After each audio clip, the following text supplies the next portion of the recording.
વિદ્યાર્થી મિત્રો, ચેપ્ટર 4 ઉદાહરણ 10.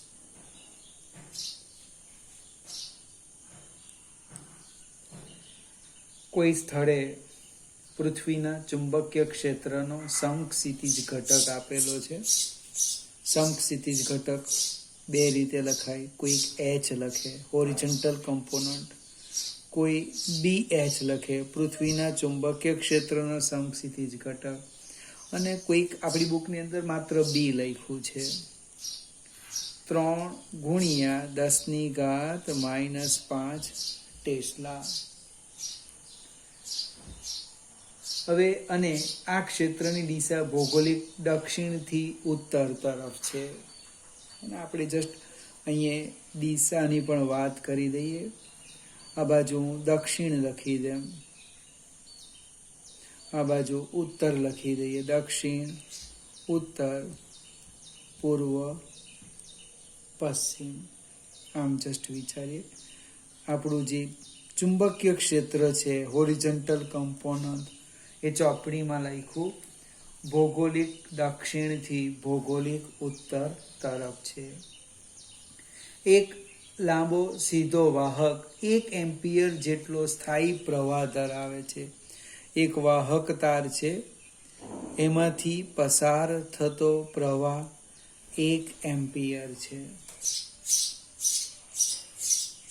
તેને સમક્ષિતિજ ટેબલ પર મૂકવામાં આવે અને તેમાંથી પસાર થતા વિદ્યુત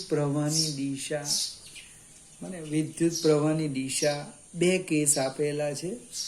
એક પહેલો કેસ છે, હું અહીંયા લખું છું, જોજો, પૂર્વથી પશ્ચિમ,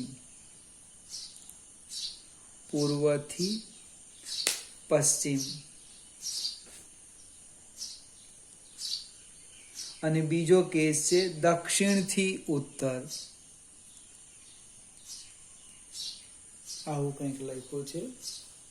હવે પ્રશ્ન કયો છે? એકમ લંબાઈ દીઠ તેના પર લાગતું બળ. આ એક સરસ મજાનો ઓબ્જેક્ટિવ છે. પહેલા તો આપણે કોમન ચર્ચા કરીએ. સમાન ચુંબકીય ક્ષેત્રમાં વિદ્યુત પ્રવાહ ધારિત તાર પર લાગતું બળ F = I L × B. એના મૂલ્યની વાત કરીએ તો F = I L B sin θ. Cross હોય એટલે sin θ આવે, યાદ રાખવાનું. ટપકું મૂકેલું હોય તો cos θ આવશે. તમને જે માંગ્યું છે તે શું માંગ્યું છે? F/L I B sin θ. F/L = I B sin θ. હવે એક્ઝામ્પલ હોય તો શું થાય? એકમ લંબાઈ દીઠ બળ એટલે છેદ 1 થઈ ગયું. તમે મૂલ્ય શોધો ને એકમ ન્યૂટન લખો એટલે અડધો માર્ક્સ કાપી લે.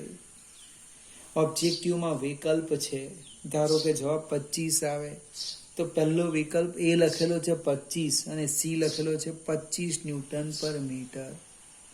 આપણે બસ 25 જોઈએ, મૂલ્ય મારું આવી ગયું, એકમ નહીં જોઈએ. અને નીટ JEE તો 4 માર્ક્સ જતા રહે, એટલે થોડી કાળજી રાખવાની. હવે પૂર્વથી પશ્ચિમની વાત કરીએ, અને પૂર્વથી પશ્ચિમ, એમાં θ = π/2 થાય. અને દક્ષિણથી ઉત્તર બને એમાં θ = 0 થવાના. પ્રવાહ અને ચુંબકીય ક્ષેત્ર વચ્ચેનો કોણ એ θ છે. એટલે આ કેસની અંદર બળ લાગવાનું F/L = I B sin π/2. sin π/2 1 થાય. આ 1 એમ્પિયર છે એટલે સીધો જવાબ આવી ગયો 3 × 10⁵ ન્યૂટન પર મીટર. બાજુમાં લખો ભાઈ, F/L એકમ લંબાઈ દીઠ લાગતું બળ I B sin 0 = 0 એટલે આખું જ બળ કેટલું થઈ ગયું? 0 ન્યૂટન પર મીટર. આગળ જઈએ. આ 10મો દાખલો હતો. 11મો એક્ઝામ્પલ જોઈએ.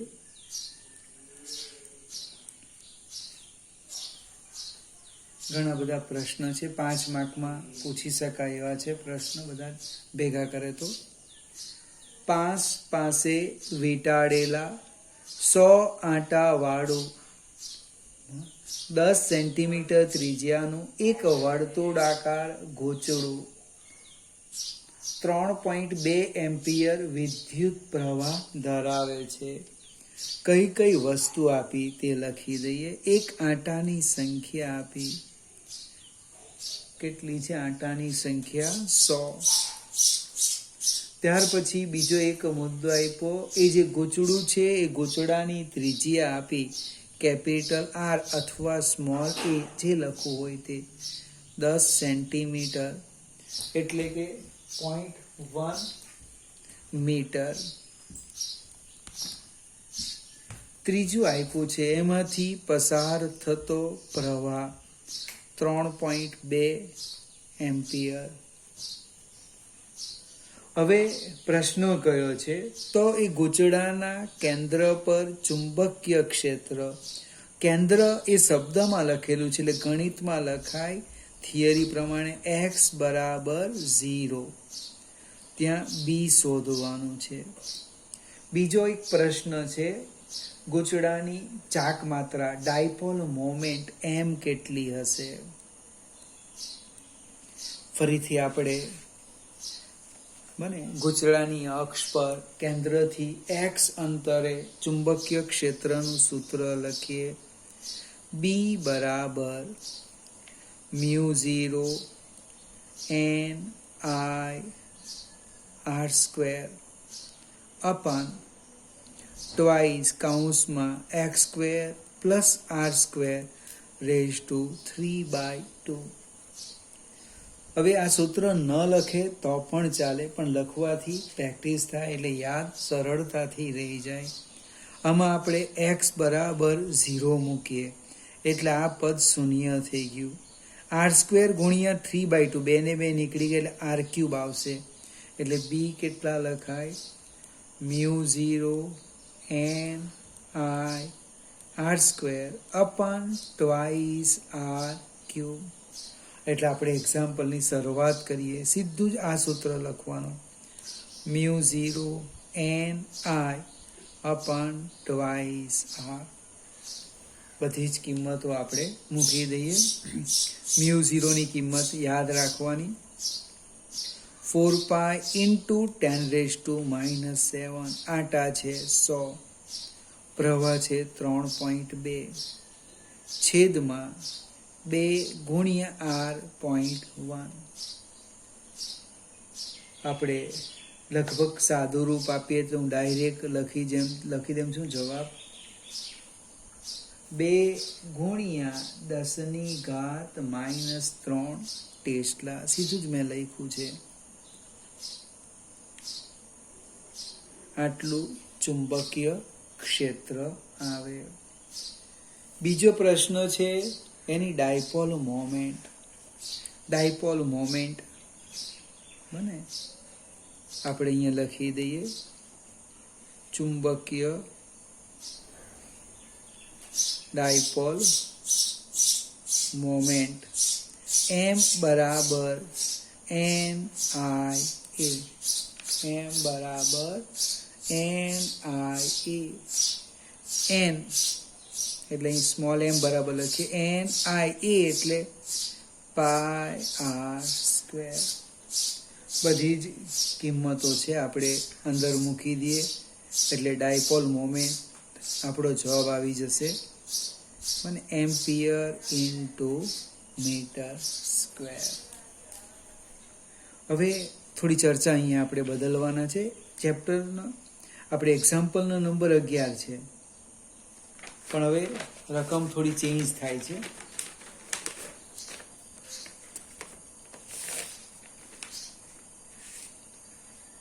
ગૂંચળાને શિરોલંબ સમતલમાં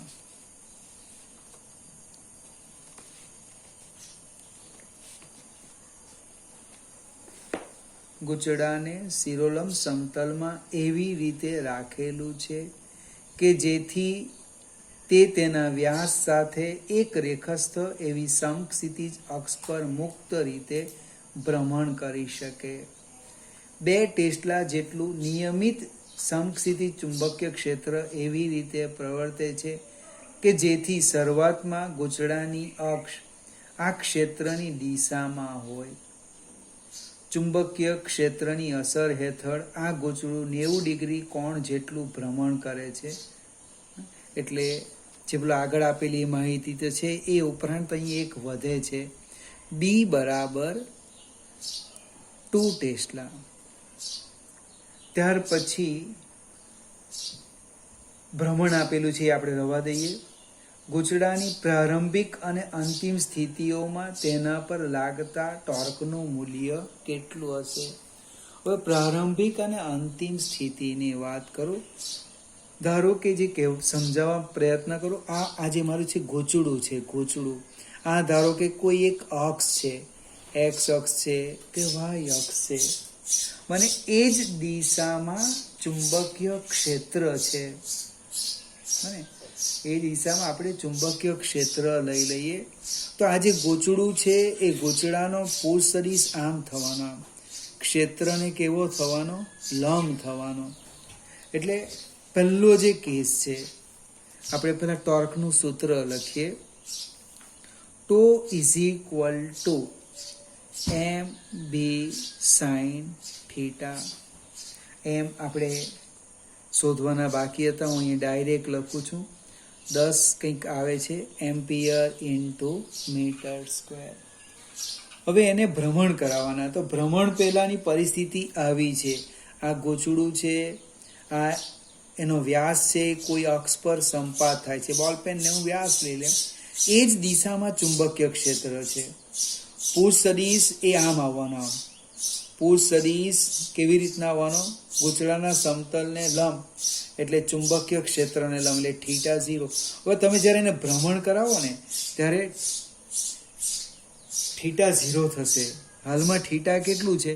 શરૂઆતમાં થીટા ઇઝ ઇક્વલ ટુ π/2 અને 90 ડિગ્રીનું ભ્રમણ કરાવો એટલે થીટા ઇઝ ઇક્વલ ટુ 0 થઈ જશે.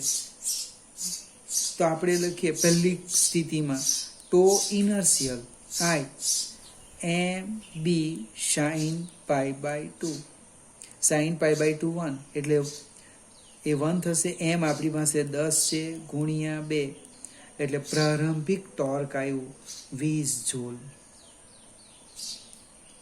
અંતિમ ટોર્ક લખો. ગૂંચળાને 90 ડિગ્રીનું મેં ભ્રમણ કરાવું છું, તો ભ્રમણ કરાવે તો શું થાય? Tau final is equal to m b sine 0. Sine 0 equal to 0 થાય એટલે જવાબ આવવાનો 0 જૂલ.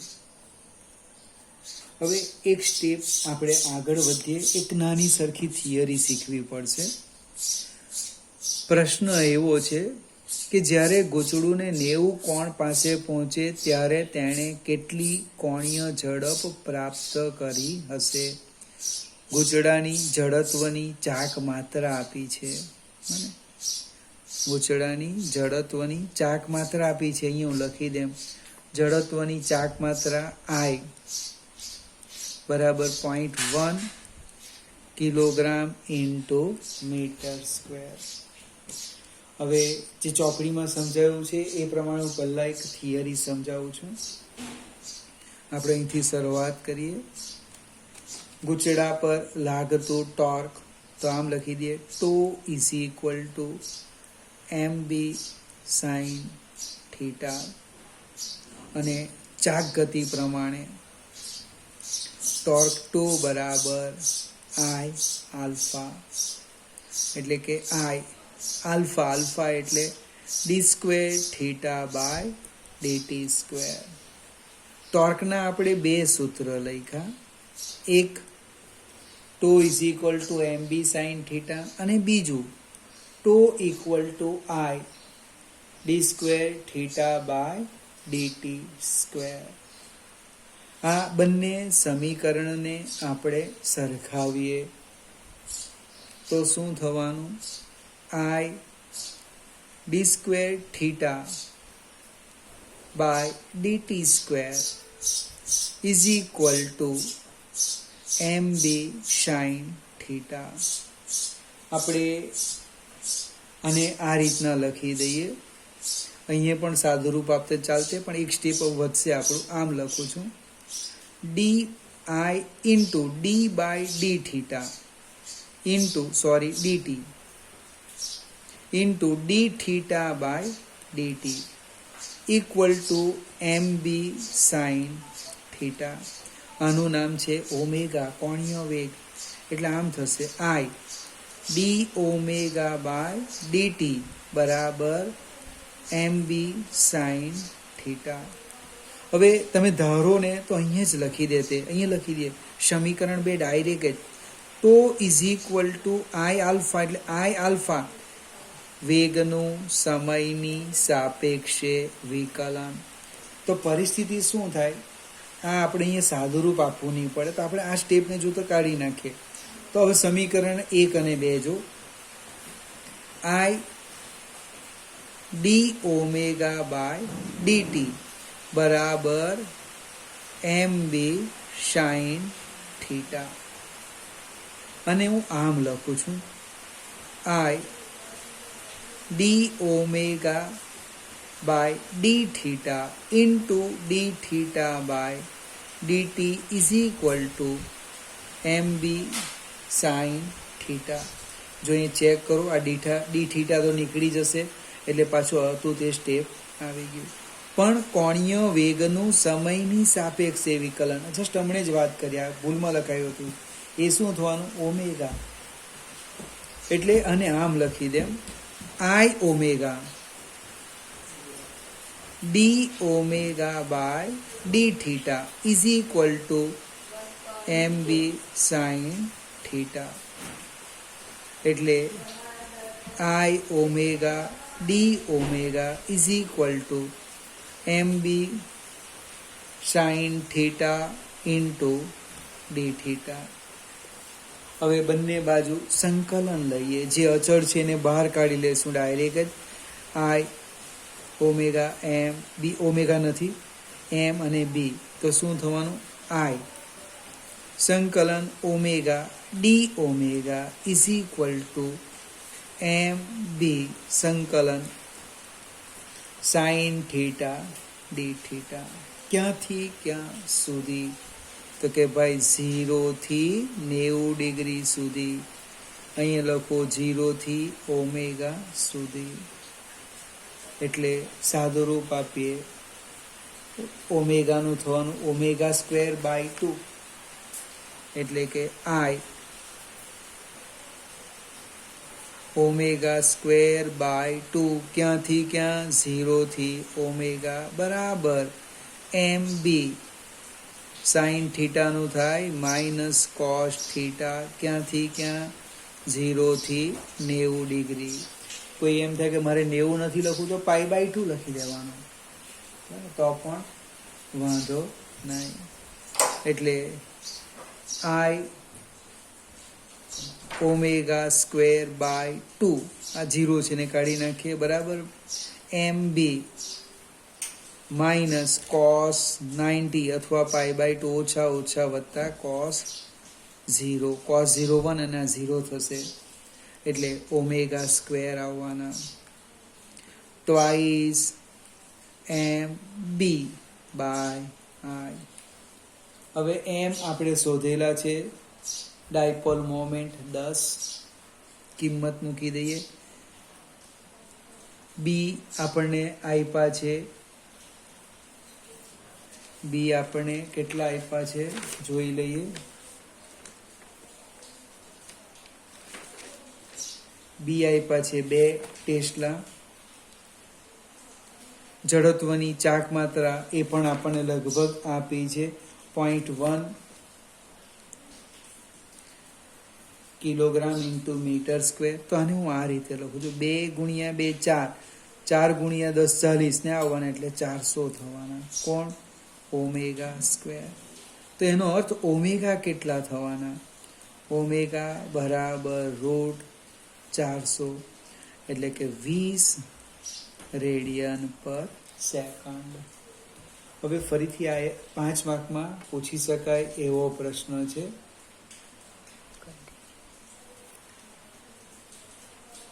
આગળ જઈએ. નાના ઓબ્જેક્ટિવ છે એની હું ચર્ચા કરું છું. 12મો એક્ઝામ્પલ.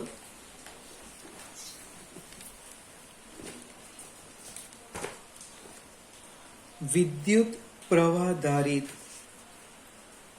એક વર્તુળાકાર ગૂંચળું લીસા સમક્ષિતિજ સમતલ પર રહેલું છે. એવું કોઈ નિયમિત ચુંબકીય ક્ષેત્ર ઉત્પન્ન કરી શકાય કે જેથી ગૂંચળું જાતે શિરોલંબ અક્ષને અનુલક્ષીને ભ્રમણ કરવા લાગે. હવે હું તમને સમજાવું, તે સમજવા પ્રયત્ન કરો. આ જે છે એ ગૂંચળું છે એ સમક્ષિતિજ સમતલમાં રહેલું છે. આપણે 12મા એક્ઝામ્પલનો એ વિભાગ. આ જે એક રિંગ લીધી છે એ ગૂંચળું છે. હવે ગૂંચળું કેવું છે તો કે એક સમક્ષિતિજ સમતલ પર રહેલું છે.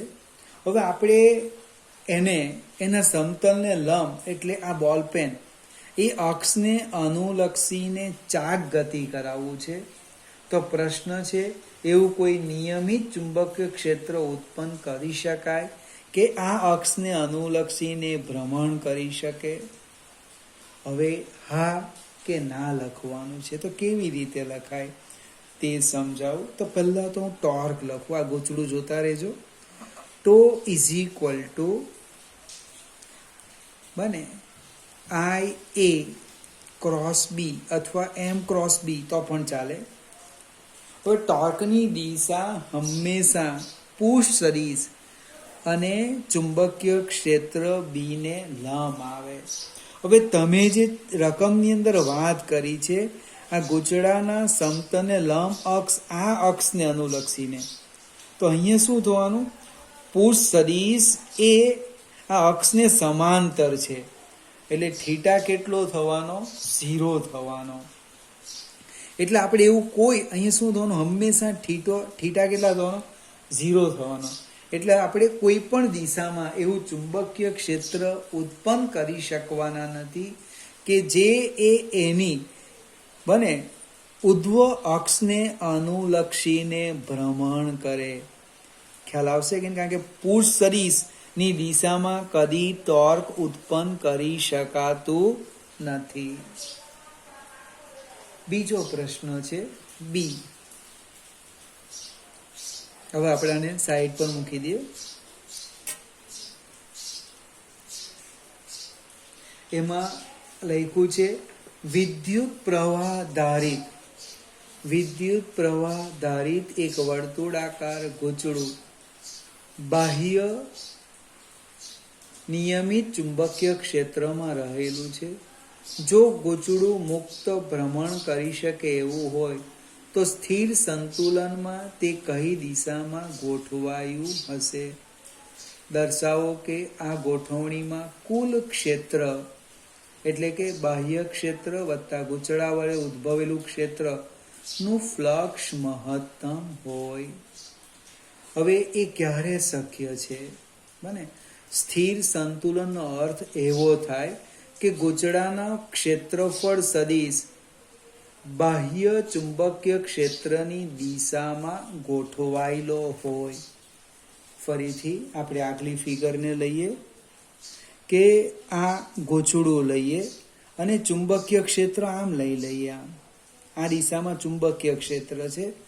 તો આનો જે ગૂંચળું છે એ ગૂંચળાનો પૃષ્ઠ સદિશ, આ આપણી બોલપેન એ બાહ્ય ચુંબકીય ક્ષેત્ર છે. આ એની બાજુમાં મૂકેલું ગૂંચળું છે. એનો જો પૃષ્ઠ સદિશ આ ચુંબકીય ક્ષેત્રને સમાંતર હોય તો થીટા કેટલા થાય? 0 થાય. ટોર્ક 0. એનો અર્થ કે ભ્રમણ કરશે નહીં. એક. બીજું, આ સ્થિતિમાં શું થાય? તો આ ચેપ્ટરની આપણી રિંગની થિયરી. આ જે રિંગ છે વિદ્યુત પ્રવાહ ધારિત રિંગ, એમાંથી જે પ્રવાહ પસાર થાય તેને કારણે ઉદ્ભવતું ચુંબકીય ક્ષેત્ર એ અક્ષને સમાંતર આ દિશામાં આવવાનું. આમ ખ્યાલ આવશે ને, આમ આવવાનું. એટલે બી અને રિંગનું ક્ષેત્ર, એટલે સોરી બાહ્ય ક્ષેત્ર અને રિંગનું ક્ષેત્ર એક જ દિશામાં આવવાનું.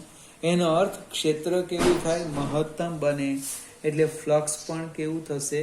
મહત્તમ બનશે. ત્રીજો પ્રશ્ન એ પણ સરસ આપેલો છે ચોપડીમાં. અનિયમિત, આવું ગમે તે આકારનું એક ગૂંચળું છે, આવું બને અનિયમિત આકાર ધરાવતું વિદ્યુત પ્રવાહધારિત ગૂંચળું બાહ્ય નિયમિત ચુંબકીય ક્ષેત્રમાં રહેલું છે. જો તાર નરમ, વળી શકે તેવો ઢીલો અને લચીલો હોય તો શા માટે તે વર્તુળ આકાર ધારણ કરે?